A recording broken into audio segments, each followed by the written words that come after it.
దేవుని నామకే మహిమ కలుగును గాక. ప్రభువైన యేసు క్రీస్తు నామములో నా శుభాభివందనాలండి. ఎలా ఉన్నారు? బాగున్నారా? దేవుని మహాకృపను బట్టి మీరందరూ కూడా బాగుందరు గాక. దేవుడు అట్టి కృప మీకు అనుగ్రహించును గాక. ఆమేన్. రాండి ఉదయకాలమున దేవుని యొక్క పరిశుద్ధ గ్రంథము చదువుకొని ప్రార్థనలో ఏకీభవించుకుందాం. చదవబడిన వాక్యము దేవుని పరిశుద్ధ గ్రంథములోంచి మత్తయి సువార్త 18వ అధ్యాయము 1వ వచనము 3వ వచనము 2 వచనాలు ఒకసారి మనం చదువుకొని ప్రార్థనలో ఏకీభవించుకుందాం. ఆ కాలమందు శిశులు యేసు యొద్దకు వచ్చి, పరలోక రాజ్యములో ఎవడును గొప్పవాడని అడగగా, మీరు మార్పు పొంది బిడ్డల వంటి వారైతేనే గాని పరలోక రాజ్యములో ప్రవేశించరని మీతో నిశ్చయముగా చెప్పుచున్నానని. పరిశుద్ధ తండ్రి, ప్రేమ కలిగిన నాయన, నీకు వందనాలు, స్తుతులు స్తోత్రాలు చెల్లిస్తున్నాం. నాయన, ఇంటిని బిడ్డలు నీవారయ్యా. ఈ వాక్యమైన వద్దకు స్థానంతో మమ్మల్ని అందరినీ సరిచేసి నిలబెట్టి కాపాడు, రక్షించమని, మహిమ ఘనతను మాత్రమే పొందుకోమని, మాతో మాట్లాడు, ఇంటిని బిడ్డలందరితో మాట్లాడు, నీ కృపను అనుగ్రహించమని యేసు పరిశుద్ధ నామములో ఈ ప్రార్థన మనం అడిగి వేడుకుంటున్నాను. పరలోకమందున కన్న తండ్రి, ఆమేన్. దేవుని నామకే మహిమ కలుగును గాక. దేవుని పరిశుద్ధమైన వాక్యము మనతో మాట్లాడుతున్న మాట ఏంటంటే, ఆ కాలమందు శిశులు వచ్చి అంట ఆయన ఎదుటకు వచ్చి, పరలోక రాజ్యంలో ఎవడు గొప్పవాడు అంటే, వీళ్ళు ఈ లోకములో ఉన్నట్టున్నారు. ఇంతమంది ఈ లోకములో ఉన్నారు కదా, గొప్పవాళ్ళు ఉన్నారు, భేదవారు ఉన్నారు, గట్టుకులు ఉన్నారు, అనేక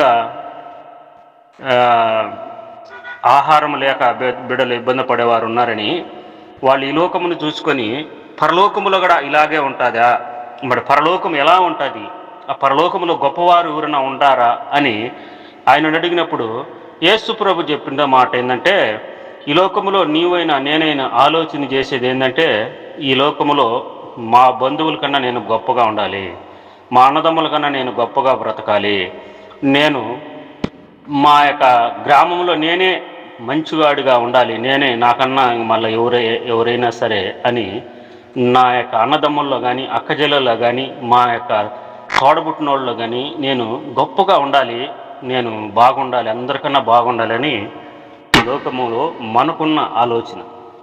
ఆ ఉద్దేశంతోనే యేసు ప్రభుని కూడా అడుగుతున్నారు. ఏమని అంటే, మరి గొప్పవాళ్ళు ఎవరు అంటే, ఎవరు గొప్పవాళ్ళు అంటే, ఈ లోకం సంబంధంలో మనం ఎవరు చెప్పగలుగుతాం చెప్పండి?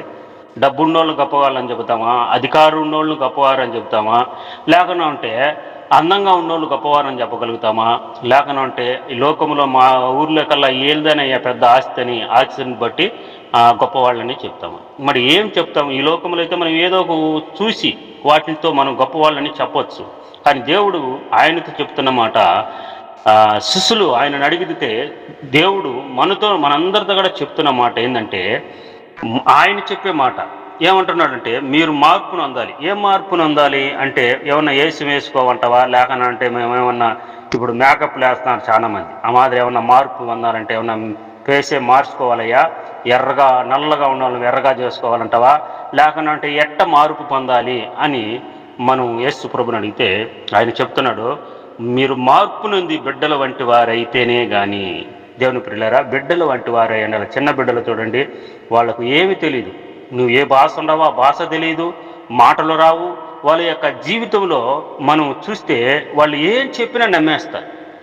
ఒక తల్లి ఒక బిడ్డకు అన్నం పెట్టాలంటే ఏం చెప్తుంది? సంగమామ రావే, దావిల్లి రావే అని ఏ పెడతా ఉంటుంది. లేదా కొంతమంది భూషోడు వస్తున్నాడని చెప్తే నిజంగా వస్తున్నాడని అని నోరు తెరిచి ఎంత కలిపి పెట్టుంటారో అంతా కూడా వాడి పిల్లలకు ఆకలి ఉన్నదా లేదా ఏం చూడకుండా భయంతో తేటుగా తినేస్తాడు.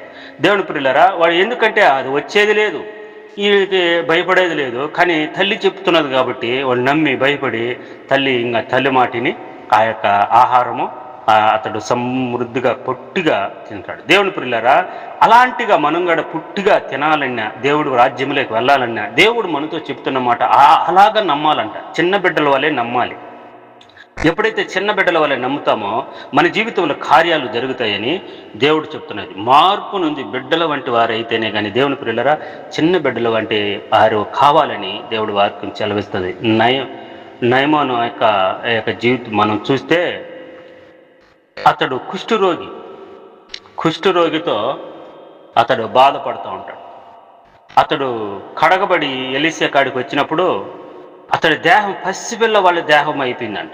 మన దేహం కూడా ఆయన పసిబిడ్డ వల్లే మనం మునిగినప్పుడు, మనం కూడా బాప్తీసం తీసుకున్నప్పుడు మన దేహం కూడా ఆ మాదిరి మారాలి.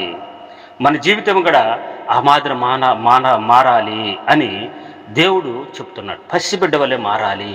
ఎందువలన అదే దేహం అప్పుడు దున్నేది రావాలి, ఆ రోగం పోయి బాగుండాలి. అంతేగాని మరి ఆ దేహం ఎలా మారిందంటే పసిబిడ్డ వల్లే మారిందంట. నీవు కూడా పాతి బెడపడుతున్నావు. బాప్తీసం తీసుకున్నప్పుడు మన దేహం కూడా ఎలా మారాలంట పసిబిడ్డ వల్లే మారిపోవాలి. కోపం ఉండదు, కొట్లాట్లు ఉండవు, అసూయ ఉండదు. మరి ఏమున్నా నిమిషమే. పిల్లలు చూడండి, కోపం ఉన్నా అసూయ కోపడినా ఏం పడినా అన్ని క్రోంచేపే. మళ్ళీ వాళ్ళు పల్ల నవ్వుతూ ఉంటారు, ఆడుకుంటూ ఉంటారు, ఇరుగు పొరుగు వాళ్ళతో కొట్లాడుకుంటారు, మళ్ళీ చేతుల మీద చేతులు వేసుకొని పోతూ ఉంటారు. మన జీవితం కూడా అలాగా ఉండాలని దేవుడు చెప్తున్నది. అలాంటి వారికి పరలోక రాజ్యం గొప్పతనము చిన్నతనము కాదు, కానీ ఆడ అందరూ ఒకే స్థానం ఉండదు. కానీ వారికి పోరాడేదానికి ఒక వాళ్ళ యొక్క స్థానాల గురించి మనం చెప్తున్న మాట, దేవుడు చెప్తున్న మాట ఏంటంట, నిశ్చయముగా నీవు పసిబిడ్డ వలె ఉంటేనే కానీ పరలోక రాజ్యంలోకి వెళ్ళవు. ఆ రాజ్యంలోకి వెళితే సారు గొప్పతో మనకేం ఉండదండి. ఆ రాజ్యంలో ఏం గొప్పతనం ఉండదు. ఈరోజు అంటే మనం ఒకరినొకరు చూసుకొని గొప్పతనాలు చూసుకుంటాం. ఆ రాజ్యంలో ఆ దేశాల్లో ఏముంది గొప్పతనాలు? అన్నీ మంచిదే కదా దేవుని ప్రియులారా. అట్టి అనుభవంలో మనం అందరం ఉండి దేవుని నామకు మహిమకరముగా మనం అందరం కూడా నడుచుకుందాం కదా. రాండి ప్రార్థన చేసుకుందాం. ప్రేమ కలిగిన పరలోకముందు నా కన్న తండ్రి, కృప కలిగిన ప్రభా నీకు వందనాలు. అవునైనా ఈ లోకములో మనుషులను చూసి గొప్పతనాలను మేము ఎంచుకుంటూ ఉంటాం. సంఘాలను చూసి ఆ సంఘం గొప్పది, ఆ సంఘం పెద్దది అని ఎంచుకుంటూ ఉంటాం. ప్రభా అధికారులను చూసి వాళ్ళు గొప్పవాళ్ళు మేము తక్కువ వాళ్ళమని అనుకుంటారు. కులాలు చూసి గొప్పవాళ్ళు అనుకొని మేము తక్కువ వాళ్ళమని అనుకుంటారు. నాయన ఈత కాదు, కానీ పరలోక రాజ్యంలోకి నీకు రాజ్యంలోకి వెళ్ళాలన్నా నాయన ఈ లోకములో మార్పు పొందాలని, అంటే మా జీవిత రోత జీవితాలని పాపములేంచి మమ్మల్ని విడుదల చేసిన గొప్ప దేవుడివని నేను తెలుసుకొని నాయన ఆ పాపముని జీవితాల నుంచి విడుదల పొంది మార్పు పొందాలని నీవు మాకు ఆజ్ఞాపిస్తున్నాం. అట్టి మార్పును పొంది మేమందరం కూడా నీ బిడ్డలుగా పసిబిడ్డ వలె నాయన నిన్ను స్తుతించేదానికి, ఆరాధించేదానికి నీ కృపను అనుగ్రహించమని మా దేశాన్ని రక్షించాయా, మా దేశాన్ని పరిపాలన చేస్తున్న నాయకులకు తెలివిని జ్ఞానమును మారు మనసు రక్షణ చేసి ఇంటిన బిడ్డలందరూ నీ కృపలకు అప్పగిసుకున్నాం. కాపాడు రక్షించమని ఈ లోక రక్షకుడు అయిన జీవం కలిగిన నా దేవా, కృప కలిగిన ప్రభు, దయగలిగిన నీ పరిశుద్ధమైన నాకు లెక్కలేని సూత్రాలు చెల్లిస్తున్నానైనా. ప్రపంచ దేశాలను రక్షించు. ఇశ్రాయేల్ దేశానికి రక్షణ దేశానికి క్షేమోపదేశి అయినా ప్రేమ కలిగిన పరలోకముందు నా కన్న తండ్రి, ఈరోజు వివాహ దినాలు, పుట్టినరోజు పండుగలు జరుపుకునే బిడ్డలను దీవించి ఆశీర్వదించు. గర్భఫలము లేక అవమానాలు నిందలు పడుతున్న వారిని మంచి గర్భఫలమును అనుగ్రహించినైనా. ఈరోజు ప్రయాణాలు చేస్తున్న బిడ్డలకు సురక్షితమైన ప్రయాణాలు